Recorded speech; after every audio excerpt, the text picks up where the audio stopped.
doesn't love wrestling free agency season? All the non-competes are fading away now. People can kind of go wherever they want. We're going to talk about 5 different people because yesterday was a whole bunch of news and more was coming out this morning. So let's break it down on one video.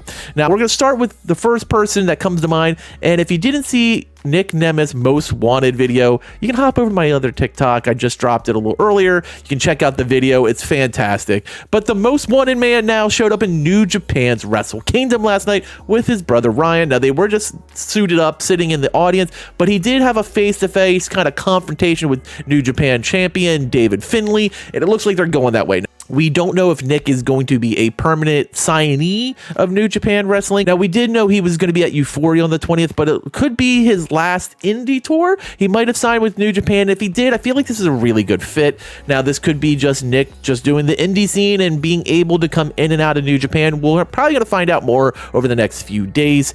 But if he is signed with New Japan, please give me a Will Ospreay match with Nick Nemeth before he goes to AEW. Number 2, well, that was last night's Dynamite, and everyone was saying that Mercedes Mone was going to be showing up at that show. It turned out to not be the case, but we did see the debut of Deonna Purrazzo, aka the Virtuoso, showing up to challenge and kind of confront Mariah May in her AEW debut. Now, this was bad news for TNA. We did hear that she was not going to be joining their transition from Impact and did not sign, and it looks like she is clearly linked up and signed with AEW. And speaking of TNA, they have Hard to Kill coming up on January 13th, their big first event as TNA coming off of that transition from Impact. And we do know for fact that Alex Hammerstone, former MLW champion who had asked for his release, will be at that show. Now, did they sign Hammerstone? I hope they did, because I feel like he'd be a really good fit with TNA, and they do need some bigger faces to kind of drive that transition forward. And speaking of TNA, we are hearing that the Glow, Trinity Fatu, aka Naomi, is going to be leaving. She had an amazing run at TNA. Like, ever since she's been there, she has kind of carried TNA/Impact on her back and has been one of the best performers in Impact. Now, it looks like she's probably going to drop the title to Jordan Grace at Hard to Kill, and then could be back in the WWE as soon as the Royal Rumble. And finally, the biggest fish. When you talk about free agents, everyone right now is talking about Mercedes Mone/Sasha Banks.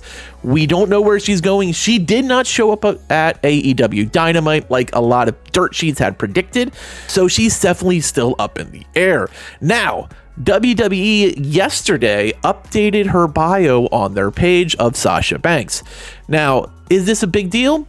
Maybe, because this is the same thing that happened with CM Punk before he debuted at Survivor Series. Now, I'm not saying this guarantees that Hunter and Nick Khan locked up Sasha Banks to return at the Royal Rumble, but it's just adding more fuel to this fire of where she's going to go. She's signing with someone, and she's going to sign for a lot of money.